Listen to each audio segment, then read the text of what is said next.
इस सेशन में हम लोग इफ देन एल्स स्टेटमेंट के लिए 3 एड्रेस कोड लिखेंगे। ओके, तो कंसीडर द फर्स्ट क्वेश्चन। क्या है ये? If a is smaller than b and c is greater than d then t equal to 1 else t equal to 0।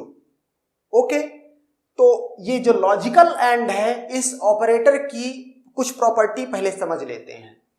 अगर ये पहली कंडीशन ट्रू हुई और साथ में दूसरी कंडीशन ट्रू हुई तो t इक्वल टू 1 है। अगर पहली कंडीशन ट्रू हुई तो दूसरी को इसको चेक करना पड़ेगा। ओके, और अगर ट्रू हुई तो 1, अगर पहली ट्रू है दूसरी फेल हुई, ओके, तो फिर सीधे t इक्वल टू 0। अगर पहली ही फेल हुई तो दूसरी कंडीशन को चेक तक नहीं करेगा, t equal to 0। While writing the 3 address code for it, आपको दो बातें ध्यान रखनी है। एक तो जो ये मीन्स जो ये कोड इसका लिखोगे उसका फ्लो नहीं बिगड़ना चाहिए। दूसरा, जो एक एक स्टेटमेंट होगी वो 3 एड्रेस स्टेटमेंट होनी चाहिए, मतलब कोई भी स्टेटमेंट 3 एड्रेस से ज्यादा यूज नहीं करनी चाहिए। तो देखते हैं कि कैसे इसका कोड लिखा जाएगा। मैंने कहा if a is smaller than b, conditional jump होगी। मैंने कहा गो टू, कोई एक लेबल नेम होगा। हाँ, तो यहां पर कोई लेबल नेम मैं अभी लिखूंगा भी, मुझे आइडिया नहीं है कि क्या एक्चुअल में लेबल नेम होना चाहिए। एक लेबल नेम यहां पे होगा और एक लेबल नेम यहां पे भी होगा। ओके, हमेशा ऐसा होता है कि जब इफ स्टेटमेंट होती तो ऐसा कुछ होता है। ओके, अब अगर मैं अजम्पशन ले रहा हूं कि सपोज करो a is smaller than b condition true हो गई। अगर ट्रू हो गई तो मुझे c greater than d condition हर हाल में चेक करनी पड़ेगी। तो मैं क्या कर रहा हूं, यहां पे ये लिख दे रहा हूं कि if c greater than d। Okay, और ये इस तरह से लिख रहा हूं c ग्रेटर देन d मतलब ट्रू है। ओके, मतलब ये भी ट्रू, ये भी ट्रू। अगर दोनों ट्रू हो गई तो इसको कंट्रोल को मुझे कहां भेजना चाहिए? कंट्रोल को मुझे भेजना चाहिए कि वो क्या करे, वो t इक्वल टू 1 उसको पढ़े। तो मुझे ये नहीं पता कि t इक्वल टू 1 यहां मुझे कहां लिखना चाहिए, मैंने बस ऐसे बाहर लिख के रख दिया। अभी सेट कर दूंगा इसमें। ओके, इस जगह पर मैं वही लेबल लगा दूंगा। लेकिन सपोज करो कि ये c ग्रेटर देन d ये ट्रू था लेकिन ये फेल हो गया। अगर ये फेल हो गया तो क्या करूं? ओके, मैं इसको सीधे 3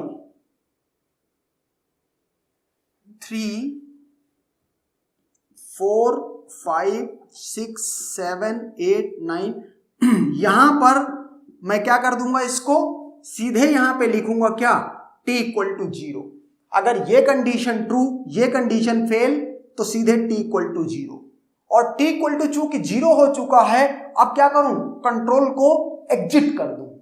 ओके, एग्जिट करने के लिए अभी मुझे ये नहीं पता है, लेकिन मुझे इस जगह ये तो पक्का पता है कि इस जगह एक लेबल ये लिखना है कि ये एग्जिट हो जाए। मतलब इस 3 एड्रेस स्टेटमेंट जो लिख रही है उसकी लास्ट लाइन एकदम एग्जिट वाली।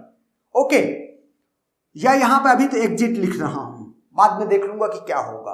अच्छा, अगर सपोज करो कि क्या हुआ, अगर ये कंडीशन भी ट्रू हो गई तो ये t इक्वल टू 1 पे पहुंचा रहा था। अब इस चीज को भी मुझे देख लेना चाहिए। ओके, तो मैंने क्या कहा यहां से गो टू इसको एग्जिट करवा दिया है और यहां पर मैंने सपोज करो यहां पर इसको t इक्वल टू 1 को 6 पे लिख देता हूं। ओके, तो यहां क्या लिखता हूं, 6। ओके, और अगर ये करता हूं तो इसके बाद तो कोई स्टेटमेंट है नहीं, तो इसको क्या कह देता हूं, 7। ओके, 7 लिखता हूं तो गो टू 7 मतलब अब आगे एग्जिट है। यहां पर ऐसे कर दो या आप यहां पर ऐसे लिख दो, या कई लोग सिर्फ एम्प्टी छोड़ देते हैं इसको। और अब यहां से आप देख लेते हैं इस जगह पर क्या है, अगर पहली कंडीशन फेल हो गई तो मुझे क्या करना चाहिए, यहां पे लिखूंगा 4। ओके, और इस जगह पे क्या था, इस जगह था 3, क्योंकि ये थर्ड स्टेटमेंट को। अब कंट्रोल पूरा देख लेते हैं। If a is smaller than b go to 3। अगर ये कंडीशन ट्रू है तो इसको चेक करो। अगर ट्रू हुई तो 6 पे जाओ, 6 का मतलब है t इक्वल टू 1 होना भी चाहिए। अगर ये कंडीशन फेल हुई तो t इक्वल टू 0। अब चूंकि एल्स आपने पढ़ लिया टी इक्वल टू 0, इसको एग्जिट होना चाहिए। अगला स्टेटमेंट आपने लिखा गो टू 7, 7 पे गए एग्जिट। ओके, फ्लो देख रहे हैं अब हम। अगर सपोज करो पहली कंडीशन फेल हो जाती है तो कहता है गो टू 4, 4 पे आए, टी इक्वल टू 0 प्रिंट किया, और गो टू 7, 7 पे आए और एग्जिट। ओके, तो इस फ्लो की मैं बात कर रहा हूं। तो इस तरीके से ये है 3 address code for first question. अब बात करते हैं 3 address code for second question. तो इसके लिए भी मैं लेबलिंग कर लेता हूं 1 2 3 4 5 6 7 8 9। ओके, ये लेबलिंग है, लेबल नेम है। अब वही बात है यहां पर, लेकिन एक डिफरेंस है कि ये ऑपरेटर कौन सा है, और है, लॉजिकल और। मतलब अगर ये कंडीशन ट्रू तो फिर इसको चेक नहीं करेगा और बोल देगा टी इक्वल टू 1। अगर ये फेल हुई तो फिर इसको चेक करेगा। अगर ये ट्रू हुआ तो टी इक्वल टू 1। ओके, तो अब देखते हैं कि इसका ये कंट्रोल फ्लो इसमें भी कैसे ध्यान में रखा जाएगा। तो मैंने क्या कहा कि if a is smaller than b go to, अच्छा जो ये लेबल नेम लिखने की वो है, ये आपको प्रैक्टिस से आएगी। ओके, आप ये सोच रहे हो कि डायरेक्ट आप यहां पे लेबल नेम लिख दोगे, वो ऐसा पॉसिबल नहीं है। पहले आप क्या करोगे, एक तरफ से आप इसको लिख लोगे पूरा 3 एड्रेस कोड, उसके बाद नंबरिंग करोगे, उसके बाद एडजस्ट करोगे। Okay, label name. तो if a is smaller than b go to somewhere. Okay, तो मैं अभी यहां मुझे पता है तो मैं इसको क्या करता हूं, ये 5 पे जाएगा। ओके, और 5 पे क्या करेगा, मतलब कंडीशन ट्रू हो गई। तो मैंने क्या कहा, अगर ये कंडीशन ट्रू है और ये पहला स्टेटमेंट मैं हमेशा ट्रू के लिए लिखता हूं, तो सीधे क्या करे, टी इक्वल टू 1 प्रिंट करे। ओके, और यहां पे क्या करे, गो टू, अगर ये कंडीशन फेल हुई तो गो टू 3। ओके, 3 में क्या करे, अब 3 में आपको ये कंडीशन चेक करनी पड़ेगी। तो मैं यहां पे क्या लिख दूं, if C greater than D, तो क्या go to 5। Okay, go to 5। क्यों 5? क्योंकि 5 अगर ये कंडीशन, अगर ये ट्रू हुआ या ये ट्रू हुआ, कोई एक ट्रू हुआ तो टी इक्वल टू 1 पढ़ना चाहिए। तो गो टू 5 मैंने यहां पे लिख दिया, तो ये 5 पे आएगा और टी इक्वल टू 1 पढ़ेगा। अच्छा, अगर टी इक्वल टू 1 पढ़ लिया तो फिर अब इसके बाद तो कुछ है नहीं, टी इक्वल टू 1 पढ़ने के बाद अब कुछ नहीं है, अब सीधे इसको एग्जिट होना चाहिए।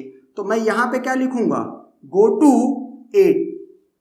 ओके, और 8 पे क्या लिखा हुआ है, एग्जिट।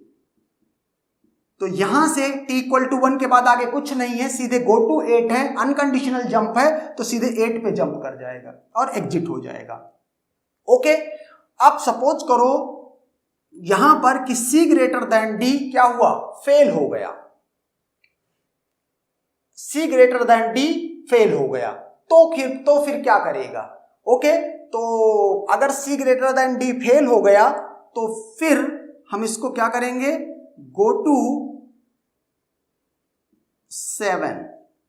ओके, और 7 पे क्या लिख दें, 7 पे लिख दें t इक्वल टू क्या, 0। ओके, क्योंकि अगर ये फेल हो गया तो फिर t इक्वल टू 0 आना चाहिए। एक बार फिर से देख लेते हैं, अगर ये कंडीशन फेल हुई तो सीधे t इक्वल टू 0, अगर ये ट्रू हुई तो सीधे t इक्वल टू 1 और कंट्रोल बाहर है, एग्जिट है, इसको चेक तक नहीं करेगा। ओके, लेकिन अगर ये कंडीशन फेल हुई तो फिर इसको चेक जरूर करेगा। ये t इक्वल टू 0 या t इक्वल टू 1 करने से पहले अगर ये फेल हुई तो इसको चेक जरूर करेगा। तो देखते हैं क्या सब यही हो रहा है, मतलब फ्लो चेक करते हैं। If a is smaller than b, अगर कंडीशन अरे ट्रू हुई तो कहता है 5 पे जाओ, 5 पे आए, t इक्वल टू 1 होना भी चाहिए था। पहली कंडीशन ट्रू, आगे कुछ भी नहीं चेक करेगा, t इक्वल टू 1 और एग्जिट हो जाएगा। t equal to 1 go to 8 exit. Okay, अगर सपोज करो a is smaller than b, condition fail हो जाती है तो कहता है गो टू 3। अगर ये फेल हो गई तो अभी कुछ डिसाइड नहीं करेगा जब तक इसको इवेलुएट नहीं कर लेगा। तो गो टू 3 और 3 पे हमने कंडीशन लिख दी, c greater than d, go to 5। Okay, go to 5 में हमने क्या किया, अगर c greater than d condition true हुई तो गो टू 5 में हमने t इक्वल टू 1 लिखा, t इक्वल टू 1 लिखा और गो टू 8 और एग्जिट करा दिया। लेकिन अगर ये कंडीशन फेल हो गई ओके अगर कंडीशन तो गो टू 7 और 7 पे हमने फेल के लिए t इक्वल टू 0 लिख दिया और ऑटोमेटिक ये एग्जिट कर जाएगा। ओके तो इस तरह से ये 3 एड्रेस कोड हैं इन प्रॉब्लम्स के लिए। Okay and that's done.